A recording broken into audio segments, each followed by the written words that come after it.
Si Mari, nasa kanya na ang lahat. Kagandahan, kayamanan, ngunit hindi ang kalayaan. Napakaganda mo. Ang ganda ng leg mo. Ako lang ang pwedeng umawak dyan. Ayoko magkaroon ng anak. Ano ibig sabihin? Ikukulong mo ko pagkatapos kong mga anak. Hanggang kailan siya nakakulong sa pag-ibig ng kanyang asawa? Nag-report ako sa police station pero wala rin nangyari. Marami na akong pinuntahang lawyers. Wala ni isang pumanig sa akin dahil kinausap na ni Franco ang mga yun. Ano bang masama kung maging selfish ang pagmamahal at pagpapahalaga ko sa'yo? Ganun naman ang lahat. Ang gamitin ng kapangyarihan para durugin ang asawa.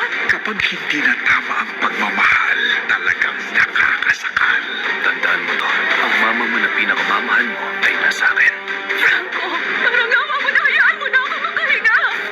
Sir, hindi namin makita si ma'am.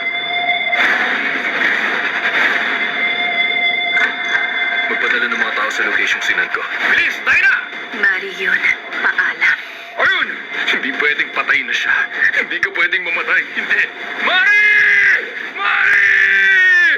Hindi ko na kayang mabuhay. Gamit ang mukhang ito. Tulungan mo ako. Kailangan ko magpalit ng mukha para mabuhay ako. From the first and true home of Asian novelas comes a story of love and obsession. Mari, hindi ka pumunta dito para mamatay. Buhay ka. Nasaan ka? Ang mukhang noon ay may tinatakasan. Ngayon ay mukhang may kalayaan. Doc, gusto ko ang mukhang to. Mukha akong matapang at malakas. Bagong ganda.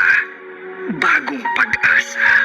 Mas mabuti pang umiwas.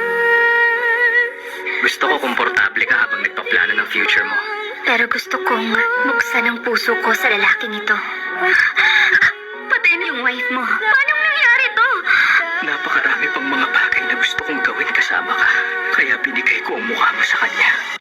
Nasaan ang director dito? Wala dito ang wife ko. Alam ko na ang title nito, A Self-Portrait. Sino ang painter nito? Nasaan ang wife ko? Kailangan kong malaman kung asawa mo talagang babae sa loob. Pag hindi mo pinakita sa akin ngayon ang... May bisita tayo. Meron kang kailangan. Tingin mo patatawarin ka niya matapos mong baguhin ang mukha ng asawa niyang obsessed siya?